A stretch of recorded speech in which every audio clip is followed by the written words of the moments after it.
Welcome, everybody. I'm clinical psychologist Dr. Steve Thayer, and this is Psychedelic Therapy Frontiers, the podcast devoted to exploring the frontiers of psychedelic medicine and mental health. My co-host is Dr. Reid Robison. Reid is a psychiatrist and a seasoned psychedelic researcher and clinician. Today we discuss the unconscious mind. We cover the therapeutic implications of unconscious contracts, intergenerational trauma and healing, what shadow work means, and Carl Jung's warning about the use of psychedelics. Beware of unearned wisdom. Please enjoy.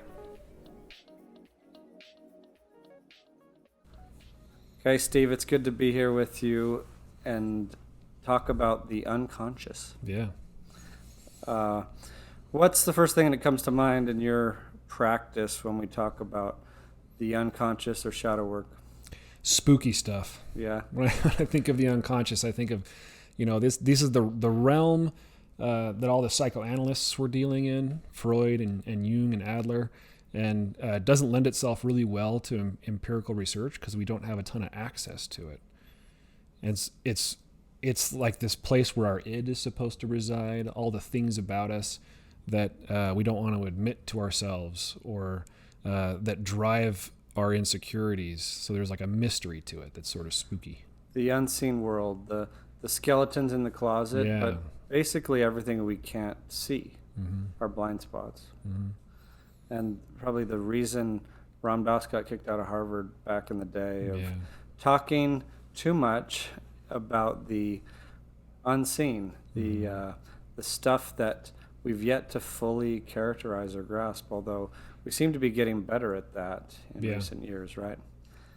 Yeah, I think so. And it's the stuff that sometimes we collectively agree, even if it's an implicit agreement, that we ignore. Maybe as a society, on a macro level, or in sort of a smaller collective like a family or in a partnership. These are the things that we don't want to talk about because they make us uncomfortable. The shadow is hard to look at. Yeah, let's run with that. I like that. The agreements concept, there's this idea of unconscious contracts or agreements that we each have with one another, even if it's never stated.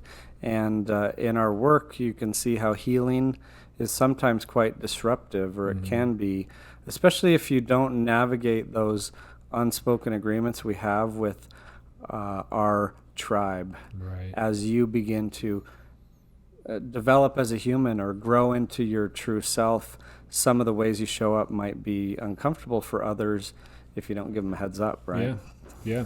Because people get used to our behavior according to the contracts.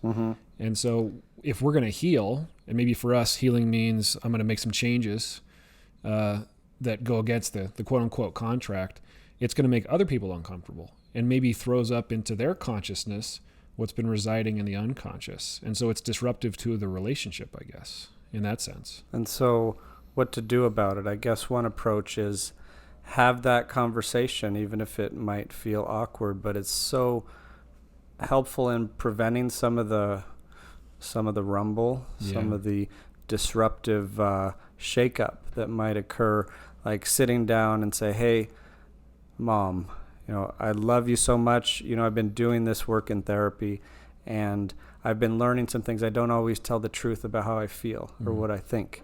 And I'm going to try out a new way, but I want you to know about it and be in on this with me as I do this work of setting aside fear and becoming myself. I like that. Don't ambush your loved ones with change. Give them a little bit of a warning, a heads up. And especially if you lead in with that expression of love, like, hey, I'm going to be doing some changing. It's not a rejection of you. That often happens in family relationships, especially between parent and child, where the child's doing some changing, and that changing is based on some pain from their childhood. And so it can be difficult for parents not to take that personally. And I think that's often what causes some of the disruption that we're referencing when healing can be disruptive. Yeah. I'd like to think about it where we're all wearing these invisible backpacks around full of stones, like from our culture, from our experiences up until now, from our from the bosom of the family, just these different ways we show up, and we don't even know they're there sometimes, so we bump into each other with them. But having that open conversation about the unconscious agreements, about these unspoken, unseen things, can offload some of that, make it a lot more free to navigate, or less bogged down by the baggage. Yeah. Awareness is very healing in that way. I'm picturing the profile of that backpack shrinking as you take the stones out of it, and so it's less likely to be obstructive. You're less likely to bump into somebody. Mm-hmm. And then if you really reach enlightenment, right? If you really reach thorough awareness of these contracts, these unconscious contracts that have been passed down from various sources, then you see them. And then if you see them, it's really hard to trip over them or bump into them. Yeah, there's nothing wrong with agreements or contracts, right? But it's that conscious qualifier that makes all the difference. Mm-hmm. And so let's chat about intergenerational healing work, intergenerational trauma, societal trauma, things that might get passed on from generation to generation. Do you see that with people? Yeah. Again, I see it like on multiple layers. Mm-hmm. There's the layer of the family. There's the layer of the immediate culture that you're surrounded by. There's the layer of our entire global culture. There's sort of the layer of, history is written by the victors. And so we have access to certain information about our past as a species, but not all the information. And so we inherit the biases that are implicit in the information that we have access to. And those biases can be useful for some and detrimental for others, I think. Yeah. And so practically speaking, in the therapy room, how do you approach that? How do you address kind of the individual traumas, the big T, little t, and also the intergenerational ones? Do you treat them differently? I try to help people first see clearly, because they'll certainly be aware of the emotion or the bodily felt sense that's triggered by a trauma, whether it's capital or little t, but they might not always understand where it's coming from. Mm-hmm. And so I like to help people create awareness around, okay, let's follow the breadcrumbs of this particular anxiety response or this particular panic response to its origin story. And if we might discover that this particular response has an origin that isn't in you. Mm-hmm. It's somebody else's story that's been passed on to you. And that insight alone can be really healing for people. It doesn't just take it away immediately, but it gives them an insight like, oh, maybe I don't have to react this way. This is 40% my mom, or this is 40% my grandmother passed down to me through my mom. Yeah, that insight can be helpful. That reminds me of an experience I had when working in an ayahuasca plant medicine retreat setting, internationally, where we can for now, of course, but we were working with people with eating disorders, and sometimes it would be the parents who come and do the work by proxy for their kids, meaning like do their own work so they can really help break that cycle and show up. But I remember coming into that and having these medicine team meetings with the shamans and others coming from this very kind of rich indigenous heritage of healing work, and they would talk about the things getting passed on from generation to generation as spirits, like negative or dark spirits. And the more we talked about it, the more I realized we're actually talking about the same thing, just with different language, where they talk about these negative influences being passed on as spirits, and we might talk about societal trauma, or as an example, female oppression through the ages that's been so tragically present and showing up in ways of this is what a thin beauty ideal is like. This is how you should behave. This is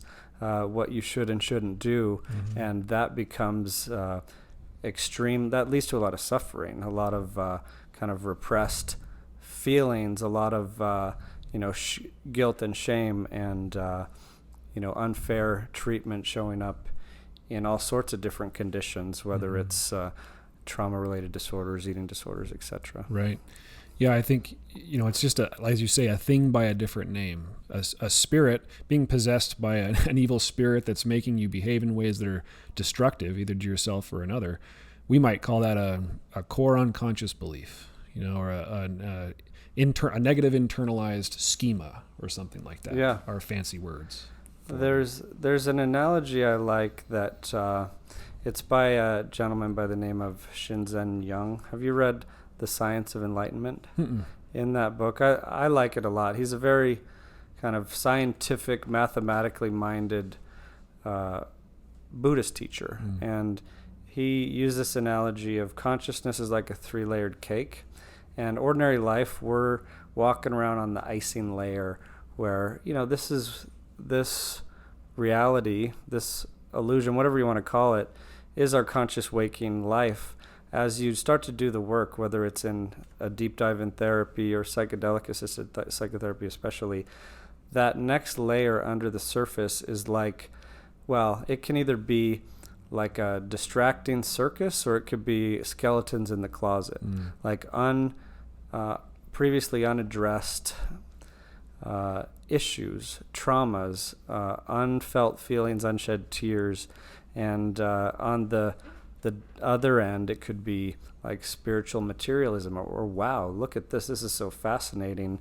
And so if the vector of healing is from the surface layer down to the innermost layer, which is the Supreme Self, Source, that enlightened state of pure unbounded awareness, let's say, you can get distracted swimming around or just have to do a lot of work cleaning out that closet to get to the source. Yeah, so that makes me think of, we like to quote Jung around here. Many people do, but he's famous for having said about work with psychedelics, beware of unearned wisdom. And so I'm imagining you breaking through that layer of frosting into the realm of perhaps skeletons or unacknowledged feelings like you described. And if you don't have a good context or help or guidance or support, then you can run into some quote-unquote knowledge that you don't know how to process. Yeah. And that can be disruptive in a non-growth sort of way, perhaps.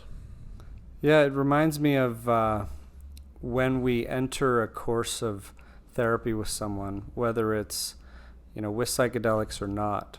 Say it's some kind of therapy for trauma, EMDR for trauma even. There needs to be that stable foundation. There needs to be the skills to navigate the dysregulation, the difficult stuff that comes up, because sometimes you do feel worse before you feel better. And the last thing we want to do is have someone feel worse in such an overwhelming way that we all have to hit the panic button, pause, and not proceed. You've got to have the personal inside and external resources in place. Do you think that's related to the unearned wisdom? I think so. Yeah, and I think Jung was implying that to earn the wisdom, you had to do the work of creating this safe foundation to return to when you need to. It's like when we study attachment in young children, we call a secure attachment something where a phenomenon where a child might be able to leave the presence of their parent, explore, maybe even get hurt, maybe even get distressed, but they know where to return to for support. And that pattern of like, I can go venture out and explore, and I feel safe doing that because I know there's a safe relationship for me to return to be comforted, to feel secure, but maybe even to make sense of what I discovered. And if you just sort of fly into your unconscious without that safe home base, you might be, quote unquote, getting wisdom that you didn't earn by doing the work first. That's kind of what I think about when I think about that quote. Oh, I like that. It reminds me of how as babies, humans are pretty helpless. Like you cannot, one of the few mammals that really can't care for itself at all in the early stages. So we have this crying, this call for help. We learn to ask for help at an early phase. And ideally, in that secure attachment relationship, we cry for help. We get the right amount. We don't, not way too much, not way too little, which can lead us off in difficult directions as far as our sense of self goes and safety. And the same thing applies now. You need that safe container, that corrective healing experience around you to go through some of the most difficult of the work. Yeah, without the safe container, kind of like we're saying, it's you might not even be likely to venture out without, I mean, people do, but it's hard to muster up the courage when you don't have that safe container providing you with the reassurance that I will be okay, even if I go out under these choppy waters. Yeah, it's interesting. I know this is a bit of a tangent, but I'm thinking about how many of us, most of us probably have a strong inner critic or self-critic, and how that can develop in a number of different ways, from having too little praise or having too much praise. Like if someone is told all throughout their childhood, you're the best singer in the world, you're amazing, and then they turn 15 or 20 and they go audition for American Idol, there's a camera on them, and they sing the worst thing ever. Yeah, and the Simon Cowell moment. Yeah, they get torn apart, guilt and shame, and they never want to sing again. Just like on the other end of the spectrum, in the Four Agreements, they give an example of a little girl who's singing, and her mother, working 2 jobs, sleep-deprived, stressed, just says, "Shut up, you have the worst voice ever," and she never sings again. Right. But so we develop this inner critic either to protect us from either of those worst case scenarios or harmful situations at the time where we didn't have the resources. So we start telling ourselves, no, you don't sing, or you can't trust their praise, you don't sing, to avoid that shame. And so then we can, and then of course there's the path. Thankfully, the path to healing involves shining the light of awareness on it, and kind of loving those lost, exiled parts back into the light. Yeah, it makes me think of unconscious contracts between intrapsychic parts. So we can have an unconscious contract with other humans outside of us, but there are also these, I guess, contracts made by the different parts of us, and we can know that we're self-critical, but maybe we don't understand the function of our inner critic because it's unconscious. It's down there in the cellars of our mind.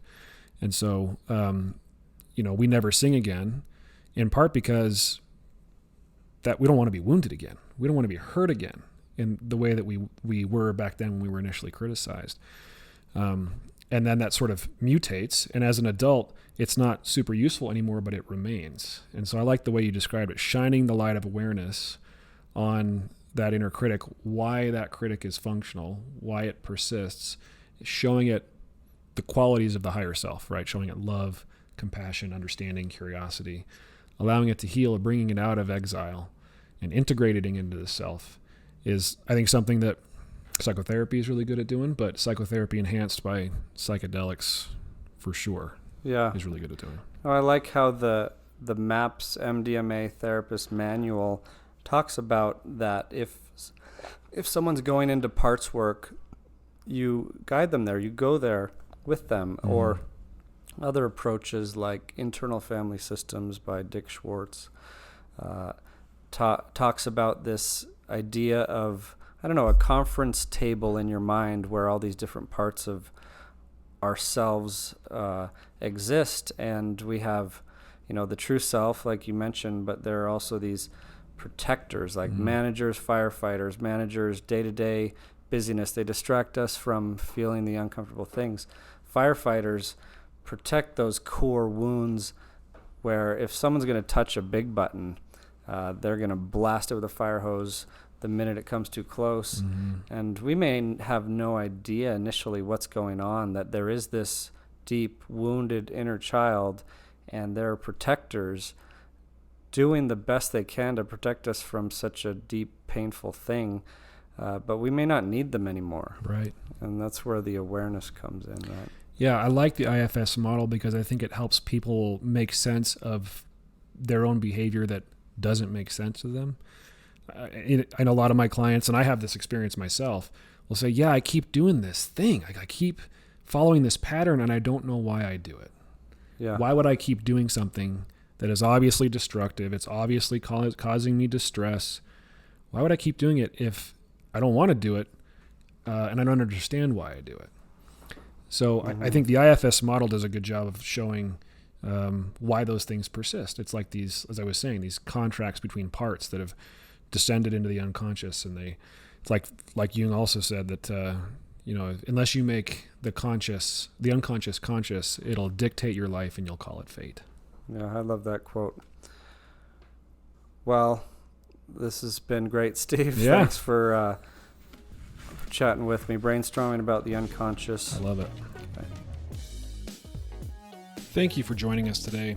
Psychedelic Therapy Frontiers is brought to you by Novamind, a mental health company that specializes in psychedelic medicine and research. You can learn more about Novamind's mission to increase access to legal, safe, and evidence-based psychedelic medicine at novamind.ca. If you like what you heard today, please subscribe to the podcast on whatever platform you're using to listen or watch. Also, if you're feeling generous today, please leave us a glowing review on Apple Podcasts, Stitcher, or wherever you like to listen. This will help us get into the ears and faces of more people and help us put wind in the sails of the psychedelic medicine renaissance. Thanks for listening.